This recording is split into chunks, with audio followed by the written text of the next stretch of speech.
নমস্কাৰ ষ্টুডিঅ'ৰ মজিয়াত মই মানৱজ্যোতি সন্দিকৈ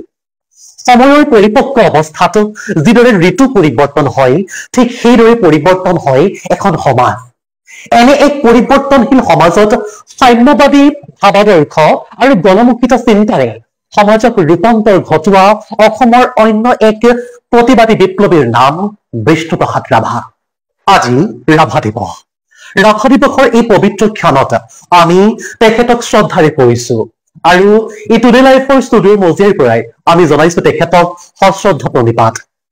আমি ক্ষুদ্ৰতম চিন্তা চৰ্চাৰে টুডে লাইফৰ ষ্টুডিঅ'ত আলোকপাত কৰিব লৈছো ৰাভাদেৱৰ জীৱন গাথা সিদিনা আছিল 1909 চনৰ 31 জানুৱাৰী তাৰিখ দিনটো আছিল শুক্লপক্ষৰ পঞ্চমী তিথিৰ বৃহস্পতিবাৰ গোপাল চন্দ্ৰ ৰাভাৰ পৰিবাৰ গেঠিৱালা ৰাভাৰ ঔৰসত জন্ম হয় তেওঁলোকৰ অষ্টমটো পুত্ৰ সন্তান পিতৃ গোপাল চন্দ্ৰ ৰাভাই তেখেতৰ পুত্ৰৰ মুখখন বিষ্ণুৰ দৰে উজলি থকা দেখি পুত্ৰৰ নাম ৰাখিছিল বিষ্ণুপ্ৰসাদ সেই বিষ্ণুপ্ৰসাদ এদিন ডাঙৰ হৈ নানা গীত ৰচনা কৰে তেখেতে গাইছিল সুৰৰে দেউলৰে সুৰৰে দেউলৰে ৰূপৰে শিকলি ভাঙি দিলি খুলি দুৱাৰ শুনোৱালি পূজাৰী সুৰৰে দেউলৰে ৰূপৰে শিকলি ভাঙি দিলি খুলি দুৱাৰ শুনোৱালি পূজাৰী পূজাৰী সুন্দৰ পূজাৰী সুন্দৰ পূজাৰী সুন্দৰ পূজাৰী বিষ্ণুপ্ৰসাদ ৰাভাই প্ৰাকৃতিক পৰিৱেশ খুব ভাল পাইছিল বিলৰ পাৰৰ প্ৰাকৃতিক পৰিৱেশ উপভোগ কৰি তেখেতে খুবেই আনন্দ লাভ কৰিছিল এদিন সেই বিলৰ এপাখি পদুম তেখেতৰ আকৰ্ষণ কৰি তুলিছিল আৰু তেখেতে সেই পদুম পাখি দেখি গুণগুণাইছিল বিলতে হালিছে ধুনীয়া পদুমী ফুলনিত ফুলিছে ফুল বিলতে হালিছে ধুনীয়া পদুমী ফুলনিত ফুলিছে ফুল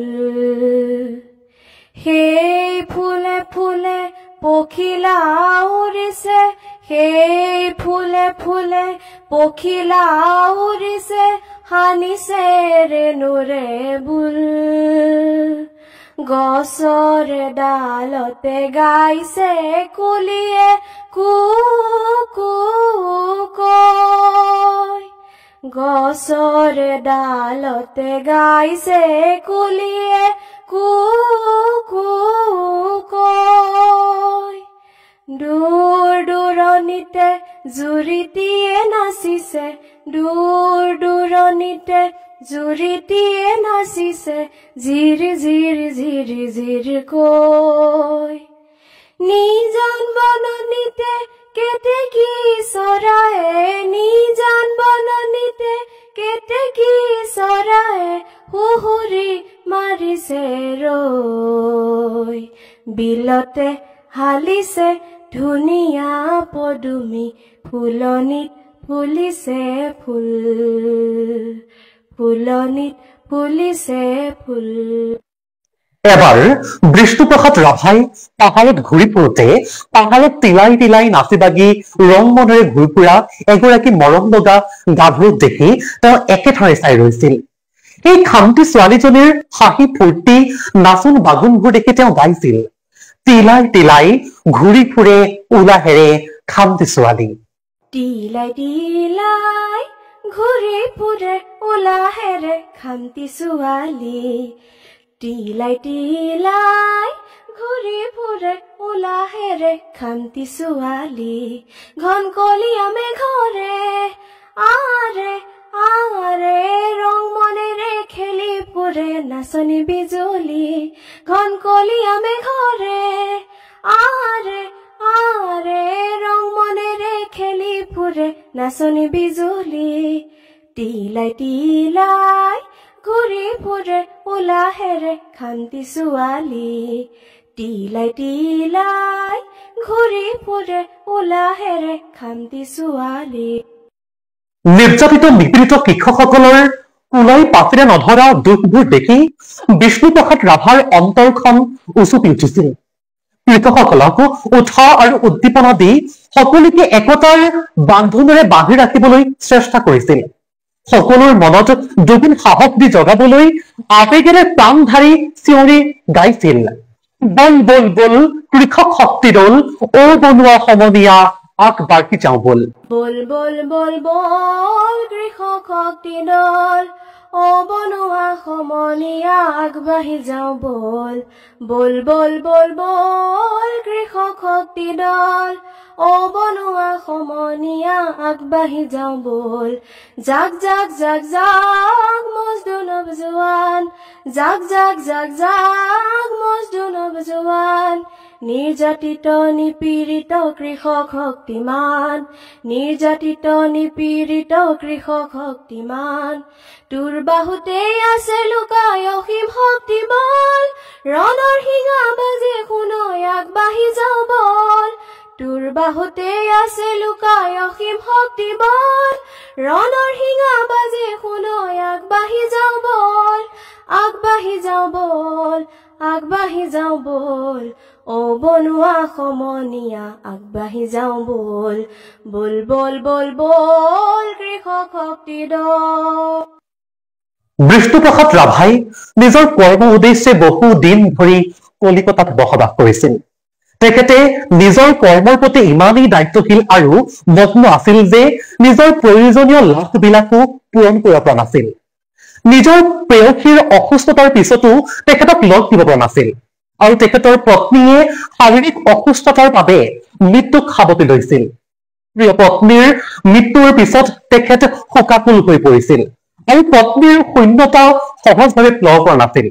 তেখেতে পত্নীৰ লগত কটোৱা সময়ৰ কথাবোৰ মনত পেলাই গাইছিল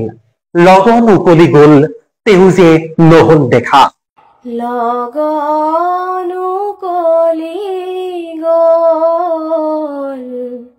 তেও যে নহল কোৱা লগন উকলি গ'ল তেও যে নহল কোৱা মনৰ কথাটি মোৰ হিয়াত গুপুতে থোৱা লগন উকলি গ'ল তেও যে নহল কোৱা সতীন জয়মতীক যেনেকৈ পথাৰত চাউল দাঙি দিয়া অসাহনীয় শাস্তি দুখ কষ্টৰ কথা ভাবি বিষ্ণুপ্ৰসাদ ৰাভাই চকুলো টুকিছিল তেওঁ যেন এতিয়াও সতী জয়মতীৰ সেই আৰ্তনাদ দেখা পাইছিল আৰু সতী জয়মতীৰ স্মৃতি হোৱাৰ কথা ভাবি তেখেতে গাইছিল জয়া নাই জয়া নাই জয়া নাই জয়া নাই অসমীয়াই চেনেহৰ যি সতী জয়মতী নাই জয়া নাই জয়া নাই জয়া নাই জয়া নাই জয় সাগৰৰ বুকুৰ মাজত উঠে চকুলোৰে ঢল মলয়াই তোলে হিয়া ভঙা সুৰ কৰুণ বিননি ৰোল জয়া নাই জয়া নাই বিষ্ণুপ্ৰসাদ ৰাভাই নিচলা অসমৰ জীয়ৰীসকলক সংস্কৃতিবান ৰূপে গঢ়ি তুলিছিল ঘৰুৱা কাম বনৰ বাবেও শিক্ষাৰ ক্ষেত্ৰত আগুৱাই নিয়াৰ উদ্দেশ্যেৰে বহু চেষ্টা কৰিছিল আৰু জীয়ৰীসকলক ধৰণী খুৱাই থকা বিজ্ঞান প্ৰজ্ঞানলৈ আগুৱাই নিয়াৰ উদ্দেশ্যৰে হেঁপাহেৰে তেওঁ গাইছিল নিচলা আইৰে আমি খাটি অসমীয়া। নিচলা আইৰে নিচলা আইৰে আমি খাটি অসমীয়া, অসমী আইৰে আমি ছোৱালী ধুনীয়া, অসমী আইৰে আমি ছোৱালী ধুনীয়া, ধৰণী খুৱাই থকা অতি মোহনীয়া, ধৰণী খুৱাই থকা অতি মোহনীয়া। নিচলা আইৰে নিচলা আইৰে নিচলা আইৰে। বিষ্ণু ৰাভাৰ বিশ্বৰ চন্দে চন্দে মহা আনন্দত নাচিবলৈ বৰ মন গল। কলিকতা মহানগৰী এৰি তেওঁ তেজপুৰ পালেহি। তেজপুৰৰ বাংলং মঞ্চত তেওঁ অৰ্গেন্টি বজাই নিজৰ ৰচিত গীত গালে। হলঘৰটোৰ ভিতৰত আৰজ কৰি বহি থকা সকলে মন্ত্ৰমুগ্ধৰ দৰে তেওঁৰ গীত শুনি গল আৰু তেখেতে গাই গল বিশ্বৰ চন্দে চন্দে মহা নন্দে আনন্দে। বিশ্বৰ চন্দে চন্দে মহানন্দে আনন্দে, নাচা নাচা তমোহৰ দেও নাচা। বিশ্বৰ চন্দে চন্দে মহানন্দে আনন্দে, নাচা নাচা তমোহৰ দেও নাচা। বন্দে বন্দে আজি হব ভকত বৃন্দে, বন্দে তব চৰণ কমল বন্দে। বিশ্বৰ চন্দে চন্দে মহানন্দে আনন্দে, নাচা নাচা তমোহৰ দেও নাচা, নাচা নাচা তমোহৰ দেও নাচা। বিষ্ণুপ্ৰসাদ ৰাভা কৰ্কট ৰোগত ভুগিব লগা হৈছিল। 1968 চনৰ বম্বে টাটা কেঞ্চাৰ ইনষ্টিটিউটত ভৰ্তি হয়। ইয়াত 2 মাহ চিকিৎসা কৰাৰ পিছত গুৱাহাটী হস্পিটেললৈ ঘূৰি আহে। ৰোগীয়ে গাৰে তেওঁ বেলিৰ পোহৰলৈ মূৰ তুলি চাইছিল। কবিৰ হৃদয়খন নাচি উঠিছিল। 1969 চনৰ মে মাহৰ শেষৰ সপ্তাহত কাৰোবাৰ বিয়াৰ নিমন্ত্ৰণী পত্ৰত ওলোটা পিঠিত তেওঁ জীৱনৰ শেষ গীতটি ৰচিছিল, এই মোৰ শেষ গান। এই মোৰ শেষ গান, মোৰ জীৱন নাটৰ শেষ ৰাগিনী কল্যাণ খৰ্মান। এই মোৰ শেষ গান, মোৰ জীৱন নাটৰ শেষ ৰাগিনী কল্যাণ খৰ্মান। পাতনিতে বালু ধেমালি নান্দি, ভংগী সূত্ৰধাৰ, হাঁহি বিননি ভাও দিলো নানা, বোৱালো অশ্ৰুধাৰ। নৱ নৱৰসে বালু ভাওনা, নৱ নৱৰসে বালু ভাওনা, আশাৰ নিৰাশাৰ। আজি হব মোৰ জীৱন নাটৰ ভাওনাৰ অৱসান। মোৰ জীৱন নাটৰ শেষ ৰাগিনী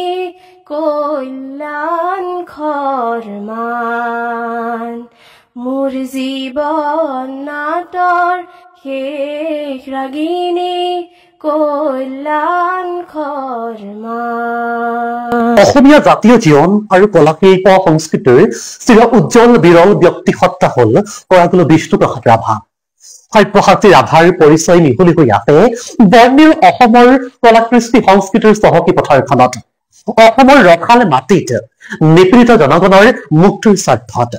হয়তো শেষত পুনৰবাৰ টুডে লাইফৰ পৰিয়ালে তেখেতৰ এই পবিত্ৰ দিনটোত আমি শ্ৰদ্ধাৰে কৰিছো। ধন্যবাদ।